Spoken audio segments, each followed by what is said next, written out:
Karena pondok pesantren ini adalah pemilik masa depan bangsa. Kenapa? Pondok pesantren sekarang ini dengan kurikulum yang diperoleh, dengan sistem pengajarannya, itu memang ada yang pernah profesor siapa dari Inggris itu pendidikan, grafik perkembangan santri itu jauh melampaui lembaga pendidikan konvensional atau pendidikan umum yang lain. Jam belajarnya anak-anak pesantren di sini jam 3 sudah harus bangun, jam 3 malam sudah hafal Quran. Kemudian juga sholat subuh dihantam lagi dengan pengajian kitab kuning. Jam 6 ada olahraganya sebentar, masuk lagi jam 7.20, kemudian istirahatnya sholat duhur, baru makan siang sebentar, jam 2 masuk lagi di kelas, istirahat sebentar sholat asar, masuk lagi untuk menghabiskan sorenya, habis maghrib dihantam lagi dengan pengajian kitab kuning. Sesudah sholat isya mengerjakan PR ditambah dengan keterampilan lain. Hal itu tidak terjadi di sekolah-sekolah umum. Maka itu 3 tahun yang lalu sarjana teladan di ITB, ya, the best di antara seluruh fakultas itu adalah hafal Quran 30 juz, dan dia sarjana teladan terbaik di ITB. 2 tahun yang lalu di Malang, the best itu juga adalah dari pondok pesantren. Dia menguasai 4 bahasa. Jadi ini apa yang terjadi kira-kira 10 tahun, 20 tahun akan datang, maka dunia akan dikuasai, di Indonesia ini akan dikuasai oleh para alumni pondok pesantren. Ya. Kenapa? Karena sistem pendidikannya itu sangat tepat. Profesor yang meneliti di Indonesia beberapa waktu yang lalu, lembaga pendidikan paling modern itu adalah pondok pesantren. Maka di Inggris dan di Australia sekarang ini ada tren baru meniru-niru Indonesia, yaitu SMU. Mereka itu diboardingkan. Kenapa? Psikologi perkembangan anak-anak pubertas pertama di level SMA itu atau SMU itu justru kalau ia tempat tinggalnya di rumah, pasti akan terancam kerusakan antara sekolah dan rumah. Rusaknya anak-anak kita itu antara sekolah dan rumah. Terlambat pulang alasannya macam-macam, belajar lah segala macam. Tapi kalau pondok pesantren, apa yang dipelajari, diteorikan, itu yang dipraktekkan. Disiplinnya. Ya. Kalau sekolah umum, di sekolah nggak boleh merokok, negatif. Di rumahnya juga nggak boleh merokok. Tapi antara sekolah dengan rumah, di mana-mana orang merokok. Jadi muncul split personality. Ada kepribadian ganda. Mana yang benar nih? Rumah dan sekolah mengatakan merokok itu jelek, tapi masyarakat mengatakan lain, di mana-mana orang merokok. Maka itu rekomendasi ya Majelis Tinggi Pendidikan di Inggris. Cara yang terbaik untuk menyelamatkan generasi bangsa itu harus diboardingkan pada usia SMA. Dan itu sekarang menjadi favorit di Inggris dan di Australia. Ya, anak-anak SMA-nya tuh di pondok pesantren kan. Nah, bagi kita di Indonesia bukan SMA, tapi tamat SD. Di sini kelas 1 sanawiyah sampai kelas 3 alia. Itu semuanya dimondokkan di sini. Artinya apa? Teori dan prakteknya itu menyatu dalam dirinya sendiri. Tidak heran kalau penguasa-penguasa masa depan itu adalah para santri. Santri sekarang sudah di mana-mana semenjak dekade terakhir ini diplomat ya. Sekarang yang lulus di Kementerian Luar Negeri itu didominasi oleh anak-anak pondok pesantren. Kenapa? Karena bahasanya, bahasa Inggris, bahasa Arabnya itu lebih oke daripada sekolah-sekolah yang lain. Ya. Santri sekarang sudah menguasai kelas menengah. Dulu pondok pesantren itu hanya guru, tapi sekarang kita lihat ada data anggota DPR kita sekarang ini yang itu adalah didominasi juga oleh alumni pondok pesantren. Ya. Dalam dunia perekonomian bisnis juga, santri-santri kita juga sekarang ini sudah banyak yang merajai dunia usaha tertentu.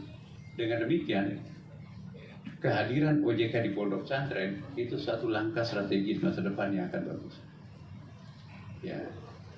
Dan kita sangat berharap kalau akumulasi dana yang terhimpun dalam perbankan syariah tahun ini masih di bawah ya 6% atau mungkin di bawah 10% lah. Tapi nanti akan datang, itu akan terjadi percepatan setelah para santri nanti ini sudah kembali. Ya. Saya juga di LPDP, komisioner, kami juga punya data. Justru yang banyak lulus ini adalah alumni pondok pesantren. Kenapa? Mereka menguasai bahasa Inggris, bahasa Arab. Mereka juga menguasai TPA-nya itu. Kenapa? Karena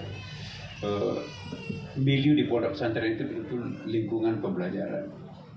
Ya. Karena itu pondok pesantren adalah lembaga pendidikan paling aman.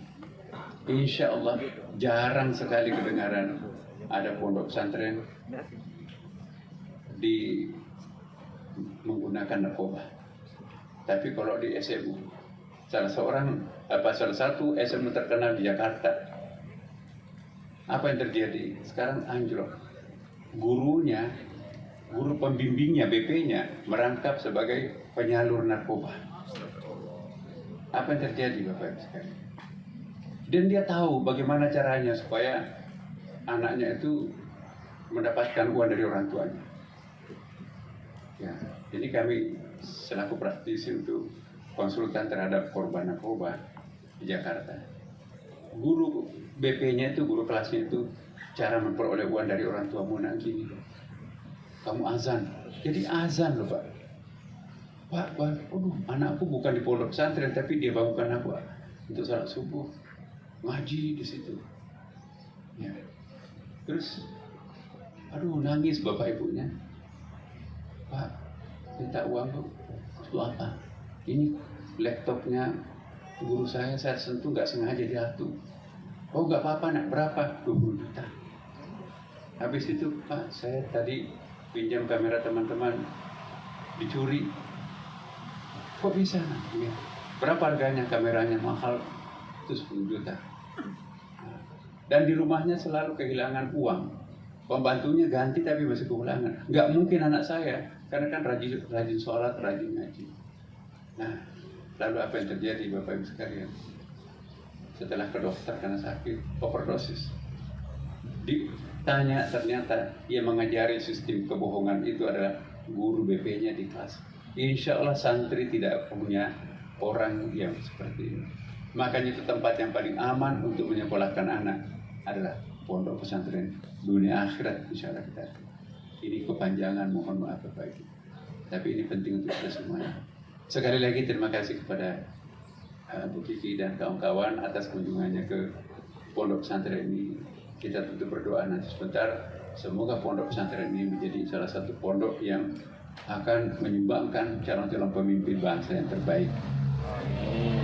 Dan sekali lagi ya, kehadiran kawan-kawan dari perbankan syariah di sini ya, merupakan kewajiban buat kami pondok pesantren, karena saya juga ketua umum pondok pesantren Asadiyah yang cabangnya 542 di seluruh Indonesia, tidak termasuk rantingnya. Kalau rantingnya mungkin lebih dari 1.000. Stakeholders kami itu kira-kira lebih dari 1 juta santri sampai di Tawau, Sandakan, Kalimantan, Sumatera, dan kami keliling. Dan salah satu yang kami pasarkan, masyarakatkan, bahkan kami membuat satu kurikulum bukti bagaimana kurikulum fikih muamalah itu dirubah, bukan diganti ya. Karena fikih muamalah itu nggak bisa menerima kenyataan objektif masyarakat sekarang. Jadi kita introduksi ke dalamnya itu perekonomian syariah dan perbankan syariah. Kalau pondok pesantren lain masih menggunakan buku-buku yang 700 tahun yang lampau. Nah sekarang kita hidup dalam era perbankan modern seperti sekarang ini, sudah harus mengganti fikih muamalah yang dikombinasikan dengan perbankan syariah. Dan saya mohon bantuan nanti OJK. Mari kita bersama-sama meninjau kembali kurikulum pondok pesantren, termasuk kurikulum UIN, IAIN yang sedemikian banyak.